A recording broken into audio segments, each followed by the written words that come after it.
Thanks for joining us for Beyond the Minute, where we take a deep dive into the weekly real estate numbers so you can better understand the current market and we can provide you the knowledge and insight you need to have the confidence to dominate this market and your next real estate transaction. Welcome to the Monday Morning Market Minute.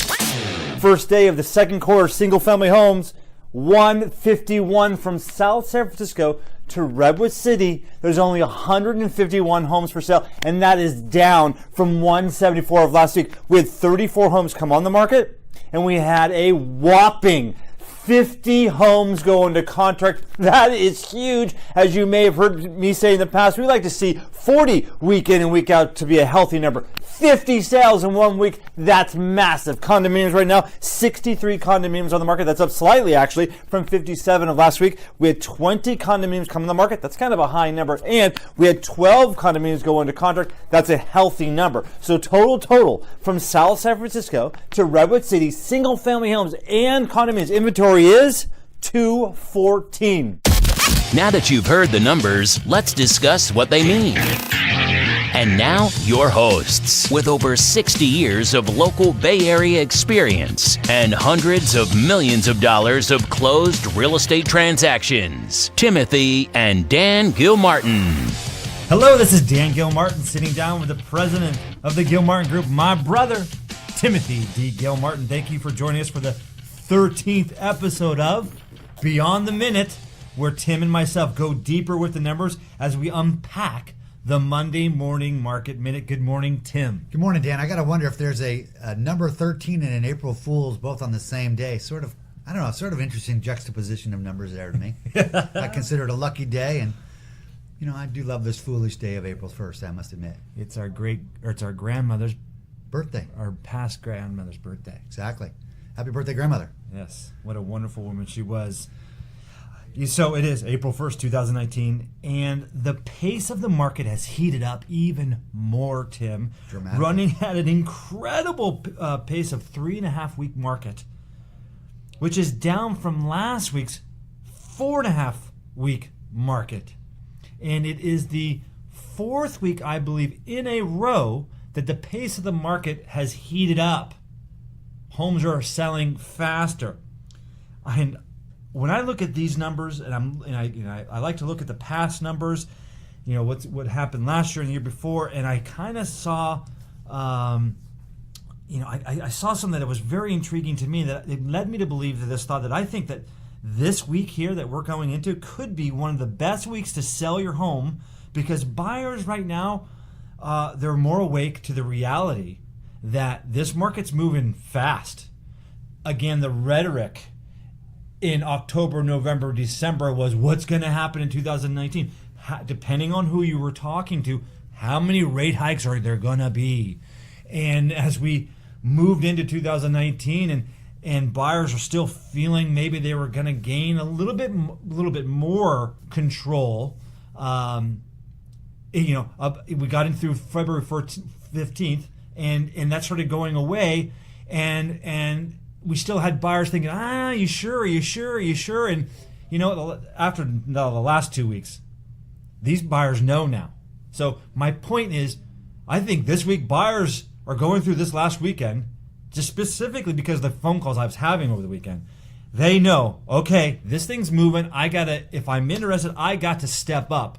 So now that they're ready to, even if they're the ones that weren't ready to really write the best offer, really go for it, or hesitant or scared of where's this market going, I don't want to overstep my bounds, they're over that.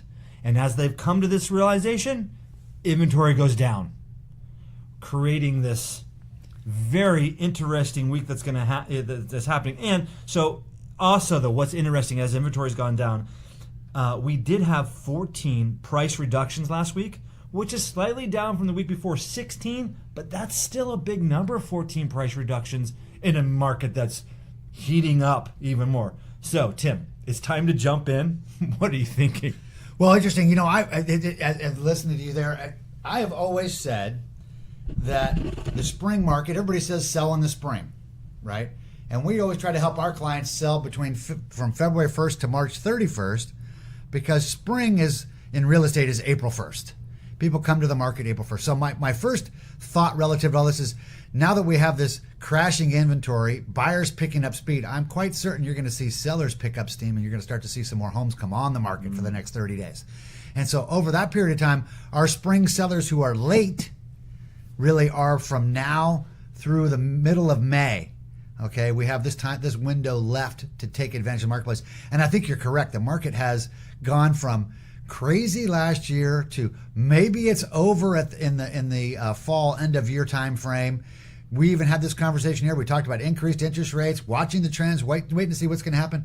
That's why we do this every single Monday, because we see these things change on a Monday by Monday by Monday basis. So here we've come through the end of the first quarter, and the market is right back to where it normally is end of first quarter. Days on market is crashing. Frankly, the projection for April is less than a week on market. 6 days is the projection for days on market for April of this year, coming, which is where the first day. We'll see how it plays out. And sale price to list price ratios racing through the roof, whereas it was at 100%, 100.5% in January and February. It's 110, 115% right now. So you're starting to see buyers outbid themselves again for prices. But by the way, most of the sellers are doing kind of what we said they should do, which is pricing it the way they priced it last year, and here we are seeing it sell. Except for those 14. Well, except for those 14, and by the way, remember, we're going to come back to this probably every time. If you're on the market, Still, that means you didn't sell. So you really have one of two things to do here. Either pray the market finds you, or change yourself to find the market. Mm-hmm. And the more motivated you are, the more likely you are to change and find the market. So you bring to light basic economics, as prices rise, sellers supply, usually. Exactly. And that has been so hard to come to fruition for many years right now. I mean, how many times does the economists have to say, as prices rise, sellers supply, and it wasn't happening? I think it was actually, but what it looks like it's not happening is because the buyers are buying so fast that the inventory is just turning over quicker. What's really also happened is based on tax laws. We have fewer sellers in the marketplace annually now than in the past, by almost half. In other words, if you were to look at graphs from back in the 1970s and 1980s, people moved twice as often as they do now. So that's all part of this crashing inventory, lower supply, higher pricing scenario. But there's no question these increasing prices do cause sellers who were thinking, when it gets to that price, I'm selling, to step up and sell. Mm-hmm. Plus, it's April 1st, so here we go. And you did mention taxes. Taxes, whatever side of the fence you're on, tax policy moves markets. Absolutely. Actually, absolutely affects our real estate market, as real estate is a big tax impact asset. I mean, the recent taxes is almost causing people, there's like an exodus. Well, they want to say that in the newspaper, but as I teach my real estate economics class, I'm following this information very closely. I must tell you that the net migration, let's say outward moving people, is a negative number, meaning we have more people coming than going. And quite frankly, most of them who are leaving, half of the people who leave the area actually just move east to the Central Valley area. Mm-hmm. So we do have people leaving the state. People are always wanting to leave the state. The grass is always greener. I read an article earlier today that 44% of the people intend to move in the next 6 years, and I'll bet you not 90% of them don't go anywhere, because like most of us, we have these big grand plans and dreams, and most of the things like that I read an article don't come to fruition. Late last week, 40,000 new jobs are getting ready to be created here in our Silicon Alley. Yeah. And by the way, office buildings to handle way more than that. I mean, the big conversation now is how many jobs versus how many housing units. And the problem is way more jobs than housing units. As a matter of fact, in the state of California, we come up short 100,000 houses built per year every year for the last 10 years. Interestingly, they used to build well over 250,000 houses a year in California. Right now, we're building only about 80,000. Coming up 100,000. We need 180,000 homes every single year. So this is all part of the pressure to value, all part of the reason why our values stick. Our values are strong. Even when the market changes, we still have way more people here now than we had even before. That's going to maintain a new base level of value for the next launch, whenever that is, if we have when the market decides to finish its cycle.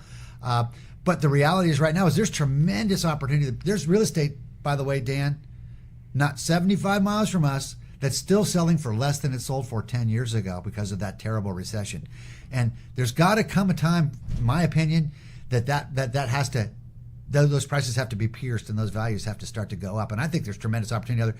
Moreover, I think if they don't pierce it before the end of the cycle, today's still a great day to be buying out there because the next cycle means double, triple, normal. So I think that whole mid-Central Valley, that Tracy to Sacramento, is a huge investment opportunity, and starting to see the people here, the jobs, and move out there, which will dissipate the buyers to a degree, which, as sellers of real estate, we don't want to see that happen, but as operators of a neighborhood and an economy and a gridlock that we're stuck in here, we got to do something or this can't go on. What do we say to the buyers who bought something from October till last week? Congratulations. Congratulations. Weren't you lucky? And you know what? Most of them bought a home because they needed a home, not because they were trying to make money, right? They were searching for a home, finally a chance to buy a home. They bought a home. They got one. Mm-hmm. Congratulations. If you're on the fence as a homeowner here, on the fence as thinking about selling because you're having some type of life event or something's going on, and you're watching, I'm a seller, I'm on the fence. I think it's pretty obvious what the recommendation is. We're back to the previous peak. We're at as high as we've ever been again right now. So will we go forward from here? I suspect we shall again. But remember what we've said so far throughout this whole winter spring marketplace that we're in at the moment, and that is the price value for the year is set at this time of year, meaning you get your highest price with the least amount of headache right now, and the prices we sell for today tend to be the peak prices for the year, wherein in June, when more supply comes online, because people are always late, they're chasing the price that we set today. And that's exactly brings us back to my first point, why I think this week might be the best week to sell, because buyers are now trained and have a foothold of what's going on with the market. Inventory drops. We're going to have a bunch of sales come in. List price to sales price ratio on the homes that did it properly is going to go up and do exactly what you just said. It's going to set the new price. Absolutely. Moreover, I think they just announced that they will not be increasing interest rates this year, may even reduce them, which is, again, counter to what we were talking about even 2 months ago. And obviously that creates even more buying power for the buying side. Mm-hmm. Well, we had a couple open houses over the weekend, and one in particular I just checked in before we walked into the room here. Already 14 disclosure packages out, and is at least 3 confirmed offers already. And Katie's not in the office yet because I think she's still worn out from yesterday's open house. I stopped by them both yesterday, and at 3:45, which is near the end of the day of open houses that started at noon, and both homes had at least 5 groups in there at the time. The home on Juniper had already 2 days in a row, more than 100 flyers gone. I stopped by Beach where Katie was. Everything was gone. They were serving hot dogs to people in the neighborhood up there. They were having a great time. It was a tremendous amount of energy out there from the buyer side this week. Not to mention, it was a beautiful day yesterday to be looking at real estate. Sure, people were out. Were you getting any different questions other than how's the market? No, actually, when you're going to listen to offers was the question now. It was not even how's the market at all. I mean, boy, more than bright eyes looking at a marketplace. This is wow. Wow. Fantastic. Well, again, another great show. A lot of great information looking at the quarter, looking at the past, list price, sales price ratio conversation, days on market conversation. We didn't even talk about, Dan, we ran the graphs for the last 10 years on that sale price to list price ratio and days on market ratio. And it's so interesting to watch how, at the worst of times, we were at 70, 80 days on market and sale price to list price ratio. Imagine only 96% selling your home for 96% of listing price, which used to be considered great. But in a marketplace like we operate, even in our worst of markets, that's what it was. 70 days, what is that? That's not even 3 months. It used to be, I remember when I started in the middle 80s, you could spend 6 months trying to sell your home. Here we are now back again, 23 days to sell your home in the month of March with a list price to sale price ratio of 105%, and looking at a graph that's pointing straight up. The most interesting thing I thought was if you look at the 2016 when the market softened for a moment in the election period, and you look at 2018's election period, almost the exact same thing happened, other than the restart was slower. So our restart was slower this time. Everybody thought it was over because, well, it should be. Okay, so it was for 3 months. here we go. Amazing. Wow. So that's why you want to continue to be in the know and know what's going on with this market. And to do that, you just simply watch the Monday Morning Market Minute and stay tuned to our podcast, Beyond the Minute, and discover if the inventory has any dramatic shifts, with sales price, pace. I mean, this weekly conversation is the best way for people to stay tuned and have the best chance of figuring out what's going on. And the stock market creates prices all day, every day, right? And at the end of every day is the end of day pricing. And so that's a daily market. We're putting the real estate at least into a weekly marketplace where you're getting every week pricing, and we're kind of setting our chart, shall we say. So you come to the end of the, if you said just the aggregate quarter of the first quarter, it was kind of squishy to start and hot to finish. But if we were a chartist looking at it, we would say, boy, the quarter ended on fire at a new max price. We just broke through the old peak. And that usually means here we go again. Momentum. Wow. That's great. Well, thank you again for listening. And if you have any questions, please feel free to reach out to Tim or myself, or go to our website. That's www.thegilmartins.com, or you can email Tim or myself. It's our name at thegilmartins.com. Tim at thegilmartins.com or Dan at thegilmartins.com. Listen to us on iTunes, Google Play Store, Stitcher, Spotify, and Pandora for your listening pleasure, which allows you to subscribe, like the podcast, and leave a 5-star review. And when you do, it gets the information out to even more people and allows people to understand what's really going on in the market. Thanks again. We look forward to speaking with you next week. Great show, Tim. Thanks for all the research you did for the show today. That's a great show. Thanks, Dan. All righty.